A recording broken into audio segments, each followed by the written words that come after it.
This podcast about Type 40's Wayfinder Compass was recorded well before the Kickstarter launched. However, it is now up. You can go back it right now. A direct link to the Kickstarter is in the show notes, or if you're listening to this in the even more distant future, make sure to do a late pledge or even just buy it directly from Type 40's website. You will not regret it. This compass is beautiful and well worth the money. Plus, don't forget, as we'll cover later, you'll get that special healing boon during organized play sessions. Okay, and on with the show.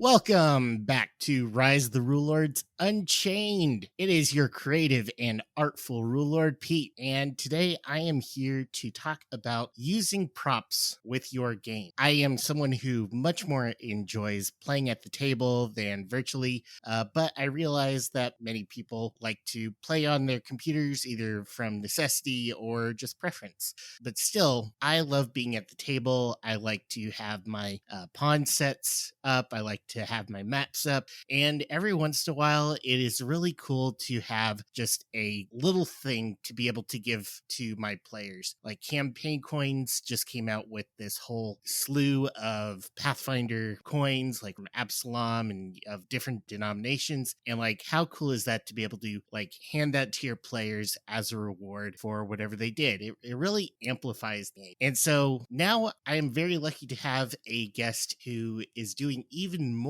to amplify the game by making Golarion real, or at least as real as they can. Today, I am really lucky to be able to talk to someone who is making parts of Golarion real, things that you can bring to your table and actually show your players. Joining me is Allen Carey, Creative Director of Type 40. How are you doing, Allen? I'm very well, thank you, Pete. Thanks for having me on, and it's really nice to be here. Yeah, I'm glad that we got the times to work out, because you're living in Australia, whereas I am in the dystopian states of America.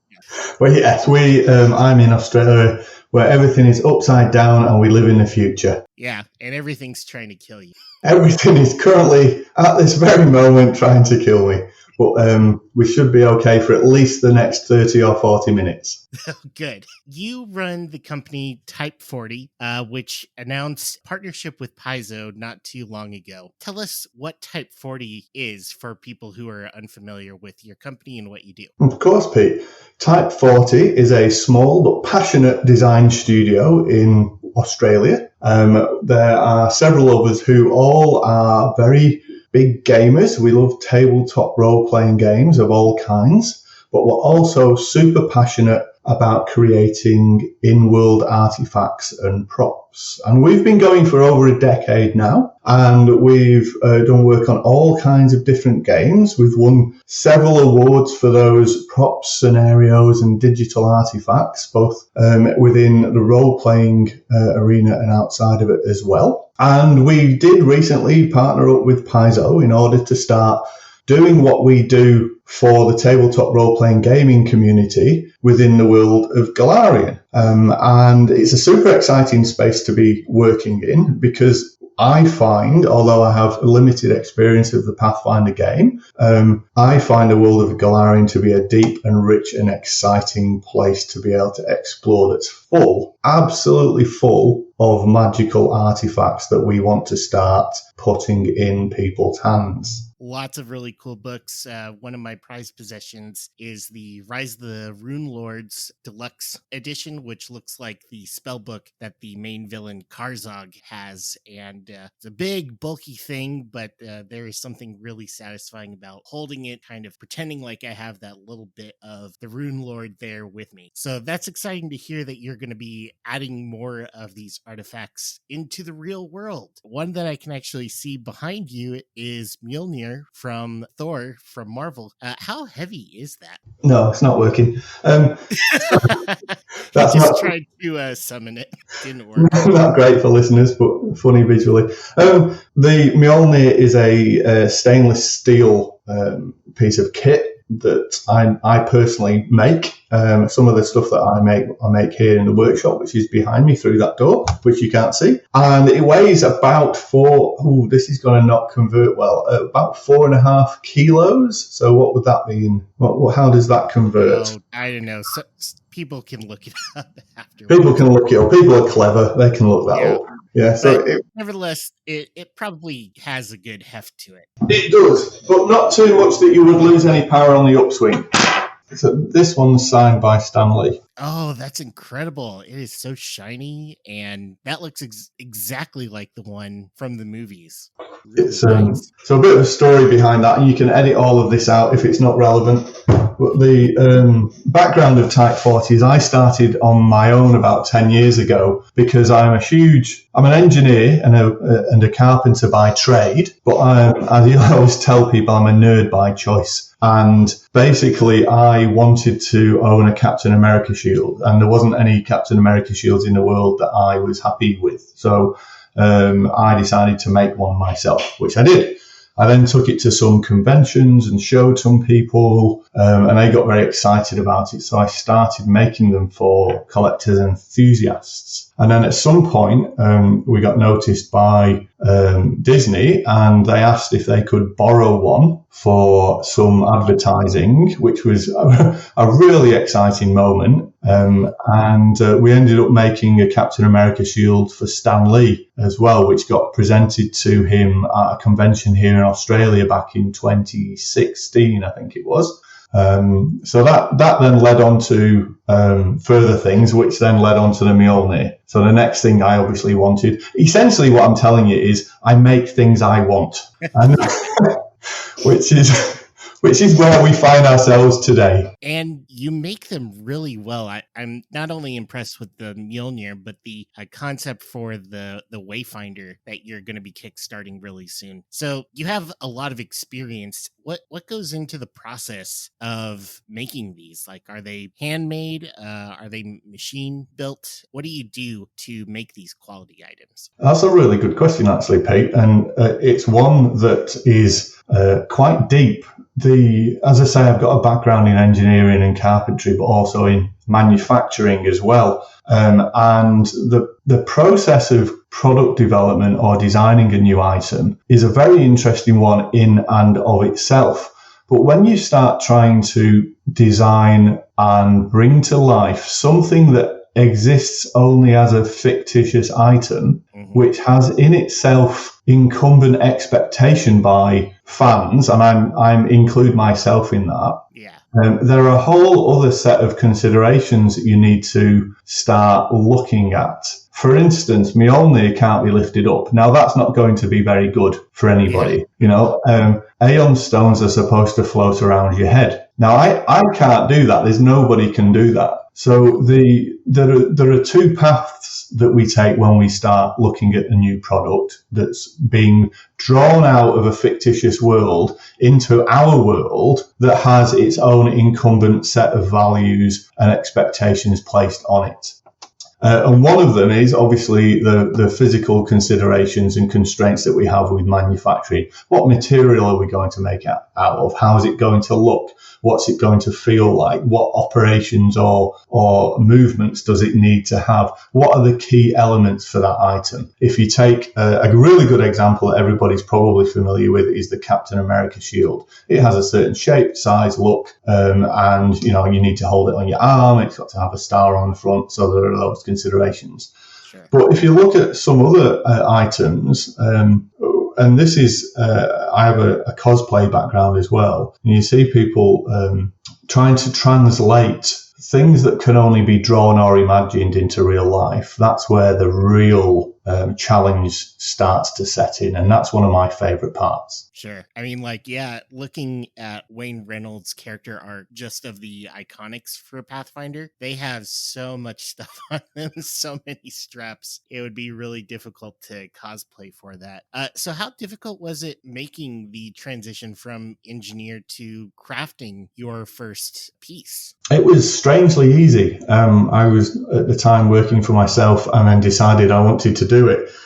And so I had all of these contacts in various companies around where I was living at the time that were engineering firms, materials, manufacturers, suppliers. And I just started talking to them and saying, I want to do this. And I would show them what I wanted to do. And some of them, you could tell, didn't quite understand what it was or had no insight into that world. And because it was left of center of their core business, it started getting to they were putting it in a too hard basket. And that's understandable because you've got some guy that just rocks up and says, hey, I want to make Captain America shield or I want to make a Thor hammer. I'm like, please leave my office now. And then, but you've struck gold when you go and see somebody and they look at you and their eyes light up because they're a fan too. Right. And then you explain the concept and then it's then about a collaboration in how are we going to make this work? Mm-hmm. And that's what's happened all the way along up until this point where we're now partnering with Paizo. It's always been about collaboration in order to create what and we've got to remember the people that run these companies, me, whoever, yourself, everybody in the community, we're all fans of the games. So it's always been about collaboration, about how can we make this thing real. You said you had a cosplay background as well. For people who want to go about creating their own props, tell us a little bit about the process of improving your crafting skills so that people can try to make like the best version of the vision that they have in their heads. The simplest and shortest answer, and I'll give you a slightly less flippant one, is make lots of mistakes. Just the more mistakes you make, the better you will become. I'm a strong believer that all of the learning is in the mistakes. So just go for it and try your best and you'll get better every time. Every time you make a mistake, you'll learn from it, 100%. If you've got a vision in your head, take that vision out and create that vision. Look at it and refine it, because the first one you'll do will not match and you'll be probably disappointed. But the 10th one you do will, absolutely. There's no shortcuts to being good at something. You've got to just do it over and over and over. And one of my processes is that if something goes wrong, I take a step back and learn how to rectify that mistake. And one of the biggest examples of that would be the second Captain America shield I made. I wanted to look like it had been. I created this shield and I made a mistake. It was perfect. I'd sprayed it. I'd done it. It was finished, and I got a cloth to dust it down. And as I dusted the surface of it, the cloth caught on the edge of the star and it peeled the star away from the shield. Oh. So after many hours of work, I'd ruined it and I nearly cried, honestly. I just did not know what to do. But you learned from that, and you obviously made something that was good enough to give to Stan Lee. So directly out of that, Pete, I stripped it back and I began to strip all of the paint off the surface, and in doing so, I learnt the technique immediately, saw that what I was doing looked like a battle-damaged weathered shield that had been hit by bullets. So as I went through the layers of paint, it revealed a beautiful weathering technique that I'd not been able to do before. So I just took the vision, boldly gave it a go, and the second shield I made was a beautiful weathered battle damage shield, which I still make to this day using the same technique, but without the peeling of the star at the beginning. Right. So even out of a mistake, sometimes things can look tremendous. Absolutely. Yeah, absolutely. So anybody that's looking out there to get better at what they're doing, just keep doing it. And also, there's a wealth of information out there on the internet, and the community is fabulous. Every nerd community I've been part of is so helpful. There's lots of learnings online. And if you're looking to make your own props, send me a message. I'll give you information. I love this stuff. That's a great invitation. I hope listeners take you up on it. So now, speaking of props, we're going into the world of gaming. Things like the Wayfinder, they are, of course, things that people can have for decoration, but I think that they're much more things people would want to have at the table and be able to play with. But a lot of people are moving to virtual tabletops. So do you think that physical products still have a place in gaming as gaming atmosphere, or are they best as background, during camera calls? I'm a great believer in both digital and physical props. We at Type 40 make both. I see that the space of tabletop role-playing game has expanded. Digital tabletop role-playing has not shrunk the world of role-playing, it's expanded it. And as for if physical props still have a place, I'd say yes. I'd say definitely. There is a sense of immersion and realness to something that you can hold, something that weighs the expected weight, something that when you pick it up, you say, I'm now holding a real Wayfinder in my hand. Yeah. Now, that connection and immersion to the game, that anchoring in the world of Galarian is usually in our mind. Mm-hmm. It usually in a theatre of the mind, but if you can then both have it in a theatre of the mind and in your hand at the same time, that just adds a layer, and I can feel myself getting excited about that as I speak. Yeah, I have to agree. The thing that I love, especially when I'm gaming, is the feel of dice in my hands and actually like rolling it. I've never gotten the same satisfaction even from the prettiest digital dice set that I can get. So I drive with that a lot. But let's talk about this Wayfinder that you're going to be releasing pretty soon. So you've been talking about it for a while on social media. I've been following that, and every once in a while there'd be like really cool sketch, and it just got me more and more intrigued. And now you actually have versions of the final product, it looks like. So what went into designing it, and what did you do to come up with the final creation? We do, yes. We do have prototypes now, and it's been quite a journey. So the design process, as I say now, Type 40 has grown, and there's a few of us working together now. And our concept designer and illustrator, Simon, and I, and also our sort of chief line editor and also our sort of chief law person, editor, Phil, who basically knows everything about everything role-playing games. We all got together and we talked with Paizo, and this is where the collaboration comes in. Is we know that we know what we know, we also know what we don't know, and we wanted to collaborate to make this as close to something that would be in world as possible. So the first step of the process is to gather information. So we will do a lot of research. We'll look at all the books, all the sources. We'll get information from the community, get information directly from Paizo, say, okay, what does this need to do? If you could say three things, what must it be? Okay, it's a compass. So you go, Pete. If you can say three things, what must it be? Compass. I know some things have a light source, and then they store Aeon stones. Yeah, so there's your three things: compass, light source, Aeon stones.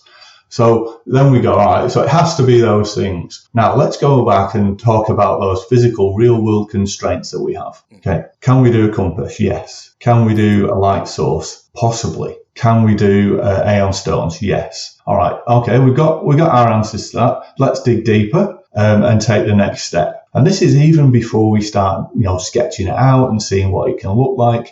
And then we come back with our considerations, and you have to really moderate your requirements, because at the end of the day, what we want is for everybody to buy one. That's the long and short of it. We want, everybody in the community to have a Wayfinder because it's a cool thing. And we want to make them accessible. So, does accessible mean a Wayfinder that's going to cost $500? Probably not. So we start paring back our considerations. Okay, so we, at one point we were thinking maybe we can have a chargeable Wayfinder that sits on a charging station and it's wireless and it can point to certain places in the world and it has, lights in it and things. You're like, no, that's gonna cost too much.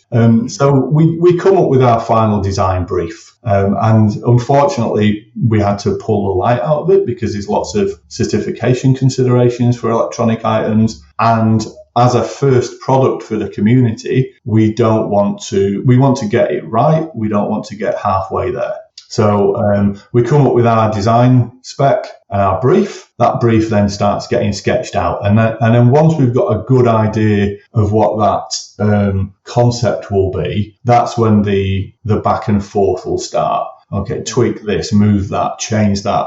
Let's have a rotary bezel on it. How can we push the boundaries of this? And then once we've done that back and forth, we'll end up with a final concept illustration. And that's when the prototyping starts. In your own words, tell us what the end Wayfinder looks like and what features it has for people who haven't gone to the your Twitter. I'm still going to call it Twitter. I don't care what Elon Musk says. I'm with you, Pete. At Type 40 PTY. It is beautiful. I highly recommend, if you are curious about it, to go check out their Twitter and see the prototype. But in your own words, tell us what it looks like. It is a gorgeous, high luster, plated nickel alloy object with weight and substance that, when opened, has a functioning compass inside, a rotary bezel similar to that you would find on a watch with the zodiac symbols of Galarian on it that you can turn. That has a very satisfying click as you do so. The inside of the lid is a rich, deep blue enamel with flecks of silver in to represent the star fields, through which there's a hole that you can see the mounted Aeon stone sitting on top of the lid. The Aeon stones are mounted in a brass mount which can be removed and replaced with different coloured Aeon stones. And on the bottom is the lodge symbol in green and gold. The entire thing is about 2.5 inches, just under, 2.5 inches across. It fits perfectly in the hand. And honestly, having designed this, or helped design this as part of the team, I cannot stop picking them up and holding them. I mean, it sounds like a perfect fidget device to have in your hand, like switching out the Aeon stones. I can hear the click from here of that, and that sounds very satisfying. Yeah, opening and closing it, watching the wobble of the compass. And I looked at a picture of what the artwork for a Wayfinder was, and your product is exceptionally close to the final version. Like there's like a couple of differences, but it looks like a Wayfinder. And if they had never published artwork of a Wayfinder and I had only seen your thing, I would say that is a Wayfinder. It looks better than just like some plain old compass. It's really shiny. I love the blue inside of it. And yeah, I saw very recently you posted that there are many colors for the Aeon stones. And people know that there are different types of Aeon stones, not just red or white. There's teal, and they all have different effects. So you can switch those out. Not been, but I love that feature. Yeah, it's one of my favorite things is that we've managed to not only create what we felt the Wayfinder should be, but it feels right. People that see it say, that's what I expected. And that's ideal. Because we all have these expectations of what in-world artifacts should not only look like but feel like. And when you can translate, and this is what I was talking about earlier about that translation of the fictional incumbent ideas of an artifact from inside a world into reality, that translation, you can lose things in translation sometimes. So there's as much consideration goes into that side of things when we design, as there goes into, what's the material, what's the color. So pretty soon you're going to have that Kickstarter and people will be able to put in money so that you can get your own. What kind of stuff can people expect to see available on Kickstarter? We are going to keep it very simple. We want the first product to be accessible and available. We want the Kickstarter to go well, and we don't want to flood ourselves by overcomplicating the Kickstarter with stretch goals and add-ons and things like that. So for this first one, we're going to probably stick with just the Wayfinder and a set of stones. We are currently considering a couple of stretch goals, which we might include, but I don't want to announce them now because if we pull them, people might get disappointed. And it doesn't mean that you won't see them in the future with other new products as well, because this is not we've got to think about the long term. There's a lot of possibilities for us. And if we can just nail this first one and everybody's happy, that will be a success for us. Yeah, absolutely. Are there any future Pathfinder or Starfinder projects that you're able to talk about or at least hint at, perhaps? I would love to. I will openly talk about our intentions for the next product. We are hoping that once, if the community responds really well and everybody wants us to do more, which I'm hoping they will, after the Wayfinder is done, I think it's a natural progression to create a cartographer's kit. Ooh, okay. And cartography is charting lands. Yeah, right? Map making. And so in the Pathfinder Society book, there's a cartographer's kit item, and it lists what is in that item. So that's a very easy pick for us. It also fits nicely in with the idea of what the Pathfinder Society is. It also has a lot of game utility as well. And we are huge on game utility. You mentioned earlier on, do you think that physical items are now only for the shelf? I've thought physical items have never been for the shelf. And I love making beautiful things, but I want them to have game utility as well. So I don't want people to get a Wayfinder, pick it up and go, that's nice, and then put it back down again. For instance, the Wayfinder already will have in-game utility as an other item during organized play for a free heal between encounters. Right. So if you own a physical Wayfinder and you take it to organized play, you've already got additional benefit from owning that. Oh, that's awesome. That's something that we've agreed upon with Paizo. They've been super supportive. I cannot speak highly enough of that team. And we are then going to work on further game utility with other objects that we bring out. That all is dependent on timelines and, product development. And of course, we'll be working with Paizo to make sure that all fits. But I think that a cartographer's kit with game utility that people can take to the table, use at the table, not only in-game, but as a really cool, useful player aid as well. Maybe somewhere for your dice, maybe a notebook, maybe a map-making thing. It could be, there's all kinds of possibilities. So that's definitely something we'll be looking at. The only other common item that I can think that would have more utility is the healer's kit. Is that? Oh, yeah. But that's basically just a first aid kit, which I think everyone should have one stuffed in their car somewhere for safety. What a great idea, Pete, for a convention kit, a first aid convention kit, healer's kit and it's got like a bottle of water in it. And that would be great. So a lot of exciting projects, very exciting Kickstarter. I love that there's going to be an additional boon for having the Wayfinder there with you in society play. As someone who loves to GM for society at conventions, that's going to be fantastic. So where can people find the Kickstarter and where can they find more of you and Type 40? As you mentioned earlier, you can find us on Twitter at Type40PTY. And there are links there to the Kickstarter. The Kickstarter itself has a pre-launch page, which is currently available. So you can find us on Kickstarter as well. There's a pre-launch page. And if you went on and searched for Wayfinder Compass for Paizo's Pathfinder, you could hit the notify me on launch button, and then you'll be told when we're coming. If you want to find us on the internet, we're at type40.com.au, and you can also find Type40 on Facebook and give us a follow there. And if anybody's into props and wants to know more or just discuss them, just send me a message. I love this stuff. Fantastic. Well, I really hope that you have a great turnout from the Wayfinder, because I know that I definitely want to get one, have that on my table and, frankly, at my desk while I'm working.